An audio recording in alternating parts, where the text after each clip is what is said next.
Hey guys, welcome to early monotheism. So, first thing you need is that cheat sheet open, of course, and the first thing you should write down is polytheism, monotheism, atheism, because we're going to talk a little bit through Latin roots, right? This is 5 seconds, but I guarantee you it's on the test, and it's this. Poly, many, theos, God. Polytheism, many gods. Mono, one. Theos, God. Monotheism, one God. A, not. Just nothing. Theos, God. Atheism, no gods. So far, so good? Alright. So, up till now, we've really talked about polytheism, and that's, appropriate, because, well, dude, polytheism predates all the monotheisms by a bit. So, let's talk about those really early monotheisms. Yeah, dude. So we're on this branch of the tree, the Arabian, Mesopotamian, Canaanite branch. Yeah? Yeah. And today we'll talk a little bit about Ottonism, Mithraism, Judaism, Zoroastrianism. We'll talk about them in order of age. Fantastic. So let's get going, right? So, let's talk about Ankh-Aten. Now then, weirdly, if you guys were in the classroom, a whole bunch of you would be like, I know that guy from 6th grade. He was a big deal or something, right? Usually people know about Ankh-Aten because, he's Tutankhamun's grandfather. Father? One of those. Whatever. So check it out. Ottonism is the oldest recorded monotheism. And we know this because the Egyptians kept, crazy good records. Even when things went badly, they kept records of it. Oh, kind of except for this guy, because he was such a heretic. They, chewed him off, all these things. You'll find out in a while. So check it out. Ottonism is Aten is the sun disk, right? Now then, the sun disk, it kind of, passed around Egyptian mythology, Egyptian mythos for, a while. Different gods had it at different times. But eventually, a pharaoh was like, actually, there's really just the one God, and it's Aten, the disk, the sun itself, right? And he did these, wild things. He, moved the capital of Egypt, and he, built temples that didn't have a roof, so you could, be closer to the sun, which, when I think about that, I think about Egypt, and I don't know a way to be closer to the sun than to just be in Egypt.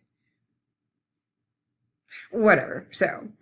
so the Egyptians are under this monotheism moved from polytheistic to monotheistic, from many to one. And the god was the sun disk. This also meant a bunch of changes in Egyptian art. That's why we have that really good bust of Nefertiti, and we know what she looked like. Nefertiti was Ankh-Aten's wife. And all this happened about 3000 BCE, so about 5,000 years ago. Dope. And, wait, one more thing. In your little folder, there is a video about this, and it's from a PBS miniseries that's called The Story of God. It's fascinating. Highly recommended as a watch, but you guys have a clip from it. Oh, and fun fact, the narrator, that's Morgan Freeman. So, enjoy. All right, so let's move on to the next oldest monotheism. It's from the same area. So next up we have Zoroastrianism, which I know, you're looking at this slide and you're like, oh my god, that's so much.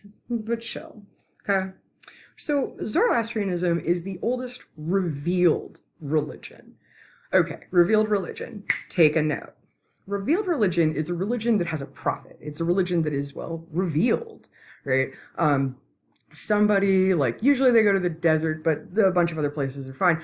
They meet God. God tells them things, right? All religions with a prophet are revealed religions. That's what that means. So Zoroastrianism is founded in 1100 BCE. So 1100 years before the Common Era. So it was founded by the prophet Zarathustra, also known as Zoroaster.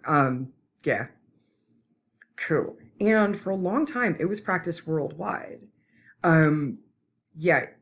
Currently it's practiced worldwide. And then for a while, it was the dominant world religion, from 559 BCE to 651 CE. And if you're like, oh, that's nothing. That's what, like 100 years? You're gonna want to double check that one.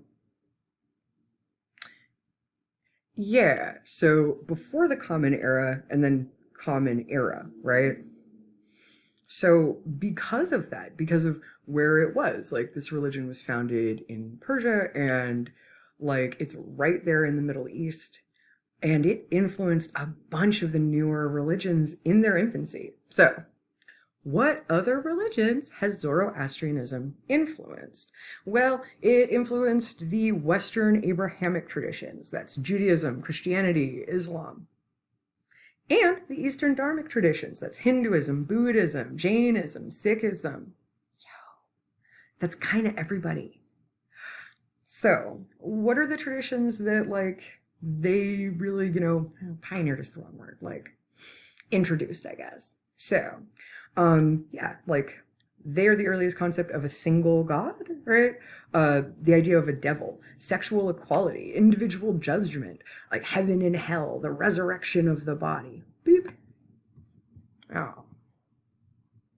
Hey, there we go. I'll smooth that down a bit. Right?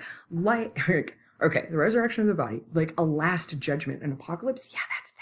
All right, an everlasting life, for like a reunited soul and body, like body will rise and soul. Anyway, they also like bring in a lot of environmentalism and my personal favorite, the concept of human free will. That's so much, right? Oh yeah, this dude here, that is the prophet. That is a depiction of Zarathustra. Dope. So like, what do these people believe? First thing you need to know is that there are Zoroastrians like today. Like that's a thing. Yeah. Zoroastrianism is a revealed religion, and it's also an ethnic religion. What that means is that they're not like actively looking for converts. Really got to be born into the faith. Yeah. All right. So, basic beliefs. Start at the top. We got Ahura Mazda. And if you're thinking, wait, Mazda? Like that car? A little bit. The car is named after this god. Cool. Which roughly, Ahura Mazda roughly translates to like conscious wisdom. This is the universal fountain of all life, born from boundless time and boundless space. Cool. Right. Then you have the Spentimania and the Angramania. These two forces are created by Ahura Mazda, and they roughly translates to the spirit of creation and the spirit of destruction. Zoroastrianism is a dualism, so that gets a little bit around the problem of evil. Like there are two forces, and fight it out, and eventually good will win. So like, spoilers? Anyway, yeah, cool. Guy below? Boop. Yeah, that's Zoroaster. Picture great. Rock. So, the world was created imperfect.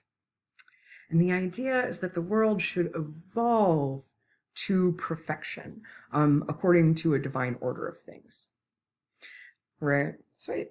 So, then you get to the Asham Voyu, which is the basic prayer repeated every day. Righteousness is the highest virtue. Happiness to him who is righteous for the sake of righteousness. Fantastic. There is that duality, right? Like good, evil, but humans totally have the power to choose. They also, though, have a responsibility to choose well. Like, yeah. Rock. Fantastic. That moves us along to our next monotheism, Mithraism or Tauroctony. So it's a later religion that's based on Zoroastrianism. It's founded in about 200 BCE, so 200 years before, before the birth of Christ. It was followed throughout the Roman Empire, mostly by soldiers. Mithra as a god was just really popular amongst the warrior class, and because they went everywhere, this is that thing about being in the military that's still totally true. Like you go a lot of places, meet a lot of people. So, Mithraism is a mystery religion, and what that means is that truths were revealed as a person got further into the religion, right? So we don't have like direct scripture from this, but here's stuff that we do know. One, Mithra was present at the beginning of time. 2. Mithra is the son of Ahura Mazda, but born of a virgin woman on Earth. His birthday was 3 days after the winter solstice, so December the 25th. He had a dozen or so faithful followers, taught morality to hella people. Eventually, he died and rose from the dead. Cool. All right. So there's Mithraism in a nutshell. Moving on. Our next big old monotheism, early monotheism, is Judaism. Judaism is the oldest Abrahamic religion, right? It's about 3,500 years old, give or take. I can speak words. All right. It originated in the Middle East, or Judea, right? It's founded by Moses, but its history goes all the way back to Abraham, right? By the way, that history is the same one that goes with Christianity and Islam. They date their histories as religions to Abraham. That's why they are called Abrahamic. Cool. Right. Yeah. So, the most important holy text is the Torah. Spiritual leaders or rabbis, places of worship, synagogues. I'm pointing out the basic vocabulary because you're going to need the basic vocabulary in your reading because, yeah, it's part of the test. All right, sweet. Rock. Next up, the five books of Moses are called the Torah, and that's the beginning of the Christian Old Testament. Right? Cool. So Judaism also has several different sects. There are different ways to be Jewish, right? But the most important religious practice is following the 613 commandments in the law of Moses. And the religious symbol of Judaism is the Star of David. Dear edgelords trying to paint pentagrams on things. Pentagrams have 5 points, not 6. Anyway. Cool. So that takes us to the end. Your reading is from Beck. It's labeled in the folder just reading on Judaism. Define the terms at the end of the chapter. Make sure you have that information for your test. It says to complete all the skill builders and DBQs. You don't have to type those in, but do make sure as you're reading through and you get those text boxes with individual questions in them that you can answer those questions. Sweet. All right. Well, I'll catch you back for Large Faiths, which is our next recording.